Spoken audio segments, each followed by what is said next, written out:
वैष्णवी हगवणे प्रकरणी आता एक मोठी अपडेट समोर येते। मृत्यूच्या दिवशीही वैष्णवीला मारहाण झाल्याचं समोर आलेलं आहे।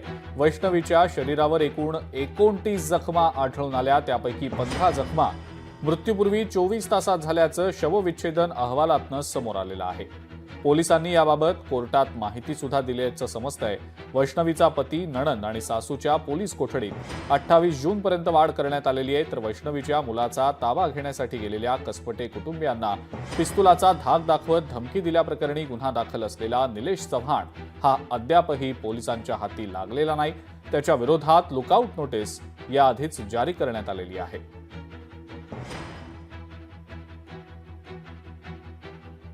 यामध्ये पीएम नोट्स उपलब्ध झालेला आहे।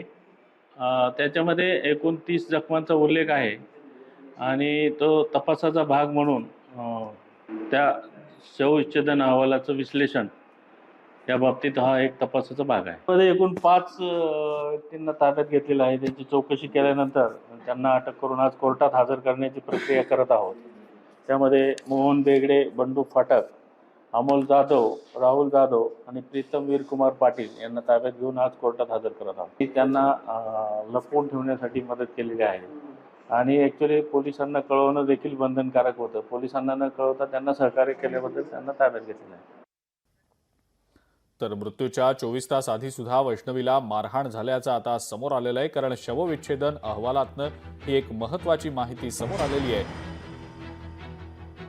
मृत्यूच्या दिवशीही वैष्णवीला मारहाण झाल्याचं शवविच्छेदन अहवालातनं स्पष्ट झालेलं आहे। याच संदर्भात वडिलांची नेमकी काय प्रतिक्रिया आपण ते देखील पाहूया। रिपोर्ट समोर आलेले आहेत, तर त्याची एक माहिती आलेली आहे की तिच्या बॉडीवर टोटल 25 वन होते मारहाणीचे आणि जे 15 वन आहेत ते मृत्यूच्या 24 तासाच्या आतले। म्हणजे तिला तिचा जेव्हा मृत्यू झाला त्याच्या अगोदर तिला मारहाण झाली होती। नेमकं तुमचं म्हणणं काय याच्यावर? बघा, आता त्याच्या अहवालात काय म्हटलेलं आहे की एकूण 29 त्याच्या जखमा आहेत।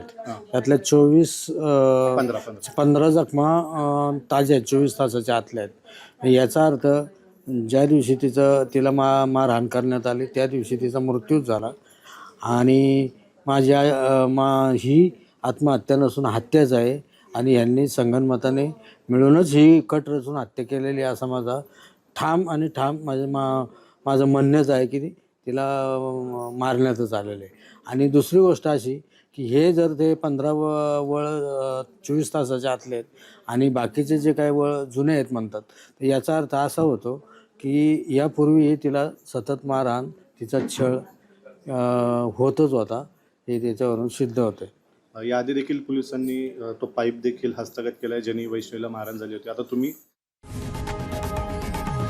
लोकशाही मराठी ऐका, पहा, जागरूक रहा।